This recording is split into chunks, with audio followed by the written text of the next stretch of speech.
Alam mo ba na hindi lahat ng bansa na naririnig mo ay actually states? At hindi rin lahat ng may state ay isang nation. Confusing. Gawin nating sobrang simple. Imagine mo yung barkada mo. Kahit iba-iba kayo ng ugali, may isang vibe na nag-connect sa inyong lahat. Ganyan din ang nation. A nation is about people magkakapareho ng identity, culture, history, language, or even dreams. Kahit wala silang sariling government, basta united sila emotionally or culturally, that's a nation. Parang mga K-pop fans, hindi naman sila isang bansa pero iisang fandom, iisang vibe. That's a nation. Pero ang state, iba yon.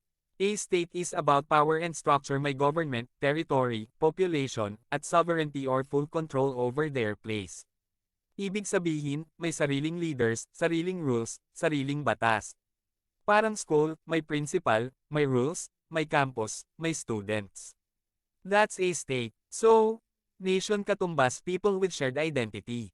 State katumbas political system with power and authority. Pwede kang maging nation without a state. At pwede ring may state kahit maraming nation sa loob, tulad ng Philippines, iba't ibang ethnic groups pero isang state. Isipin mo, nation katumbas na sino tayo, state katumbas na sino ang in charge.